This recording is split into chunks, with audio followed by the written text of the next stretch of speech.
Howdy, this is Lemmy with RevZilla TV, here to talk to you today about Kuryakyn lighting for Harley.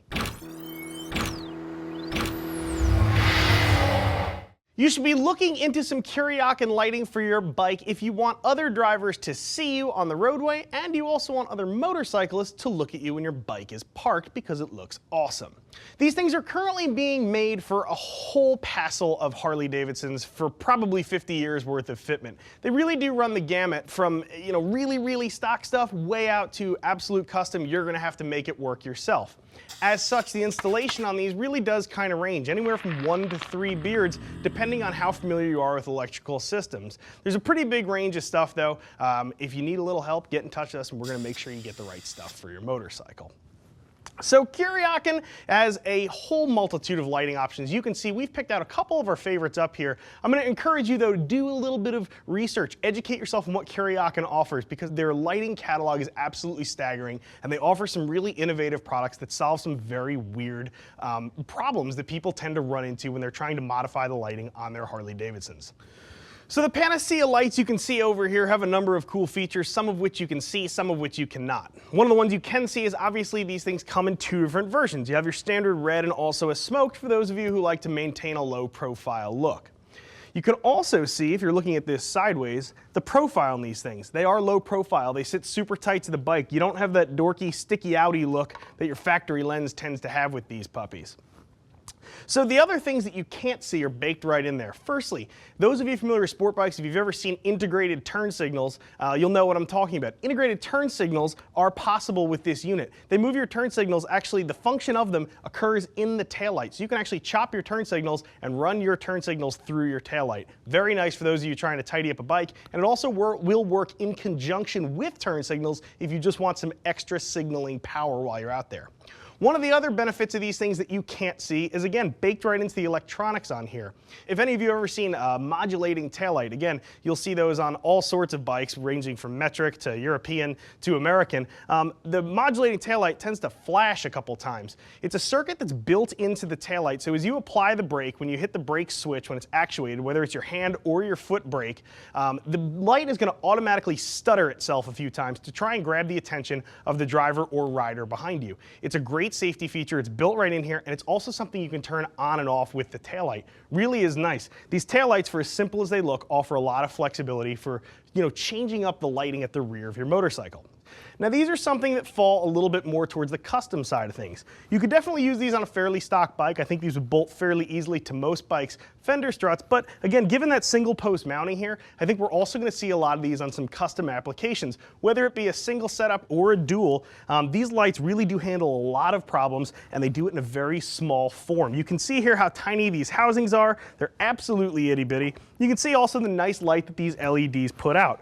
These things are also triple function lights, which is super nice because it means that you can also get brake, turn, and tail functions out of the same light. So really with 2 of these just peeking off the back of your bike, you can really cover just about everything. Again, they maintain a low profile, they're pretty small, they look good. Moving farther down, you can see here these turn signals we have. Now these run a little bit more towards something that's going to be absolutely rock stock. These are designed with 1156 and 1157 bayonet style bulbs wired into them. So you can see here as I hook these things up, you're just going to wind up plugging these into your motorcycle as you would a normal bulb. And then this outer piece, the actual LED section you're looking at here, winds up bolting into place just like your regular turn signal lens. What does that mean for you? It means if you love the stock look of your motorcycle, you don't have to change it. As long as you keep those lenses handy, you can always run back to stock. Put in your regular 1156, 1157 bayonet style bulbs, put your lenses back on, and you can put your machine right back to factory. You can see here we have the flat style as well as the bullet style. Again, these are just bolt-ins. The only thing that really matters there is what kind of light your Harley was originally equipped with. Now we move down to my section. I think I like this stuff the best. These are the unsung stars of the show, the absolutely unsexy stuff. So first I want to talk about some of the bulbs that Kuryakyn offers because I have these alligator clips in my hand still. So one of the things they offer are these nifty LED bulbs. These are for those of you who might not have an HD, might not have something that is, it doesn't have an application through Kuryakyn, and that's okay. What these things are going to do is, again, clip right into a bayonet style receiver. It's a nice option for those of you who want to get an LED look for your bike, but you don't want to rework everything. You want to use your factory housings. Now, because these are LED and they do have reduced draw, I expect most of you are probably going to use these in a tail and a brake function. You really don't need to do anything but replace your bulb. If you wind up using the amber versions that Kuryakyn also offers, some of you may need to use a turn signal load equalizer. The cool part about those is they're also available from Kuryakyn. They're really nice. They offer a bunch of bike-specific load equalizers. And the good part about that is that you don't have to chop up your factory wiring harness. You're going to plug everything in. Everything winds up being plug and play. You get those cool custom lighting solutions. And again, everything's reversible to stock, and you don't need a degree in electrical engineering in order to make stuff happen. So moving back to the bulbs, you can see here we have red bulbs. And I know this probably does not seem that exciting to a lot of you, but anybody who's running clear or smoked lenses realizes they have to have these. If you don't have them, you're just spraying white light into the back of your bike. It's not only illegal, but it's also confusing to other drivers. Try finding a set of red bulbs on the side of the road in East Jabip. You're not going to. So these things are low cost enough. You're going to want to throw a couple on the shelf, and you're also probably going to dump one or two in your tool bag as well in case you do wind up having a bulb going out on the road. It's far easier to find these beforehand. Ask me why, I know. Again, pay attention to those of you guys running either clear or smoked lenses on your lights. The final bulb you'll see up here is super cool. I really like this. This bulb, believe it or not, is actually a bulb inside of a bulb base. The bulb itself is halogen, so you can see me handling this thing with my fingers. It's a bad idea. You want to wipe it off before you use it. But the bulb itself is very tiny. This is halogen, way brighter than your standard incandescent bulb. Now the bulb base is super cool. It serves two different functions. Firstly, this bulb base looks, again, like that standard bayonet style bulb base. It's going to plug easily into most light bulb sockets. The other cool thing about the base is this thing also has a pulsing function built right in. So if you wanted that modulating taillight, this is the piece you're going to use. Grab one of these, throw it on your stock bike, no wiring whatsoever. Put it in there, you now have a modulating taillight. Really a nifty product. The final thing up here I'm kind of excited about is, again, going back to that modulator. So let's pretend you're worried about clearance. Maybe you're thinking that halogen might throw off a little too much heat, or you don't want to change your draw.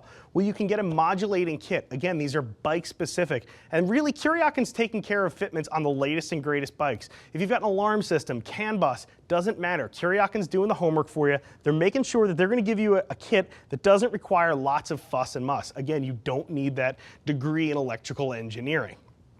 Which brings us to the install section of this particular video. Installation on here, as I had mentioned, really is anywhere from 1 to 3 beards. Realistically, even if you're doing something totally custom, mounting something like the bullet light in a weird spot is probably going to be the most difficult part of things. As long as you can get that thing physically mounted up, wiring lights isn't all that difficult. Now, if you do have a more complex bike, you're not running some stripped down old-timey chopper, you may want to gravitate towards some of the direct fit items. It's gonna ease a lot of the headaches you can potentially run into. Again, I'd mentioned CAN bus bikes, those of you guys with alarms, anybody who's already got some aftermarket wiring on their bike, this can be the sort of stuff that makes your bike a little bit easier to work on, removes some of the headaches, and sort of will bring that 3 beard rating down into a more manageable 2 or 1. I really like a lot of these products. There's some cool nuts and bolts stuff for guys like me who like to do their own thing. There's also some really easy bolt-in items here to make your bike look cool without having to do a whole bunch of work. My opinion is not the only one that matters though. Click below, check out what some riders who are rocking some Kury lighting on their bike already have to say about it. If you got a question, hit me up in the YouTube comments. I can definitely help you out with anything. Or you can always get in touch with one of our gear geeks. See us at RevZilla.com. You can always get us by phone, 877-792-9455. I'm Lemmy. I'm out of here.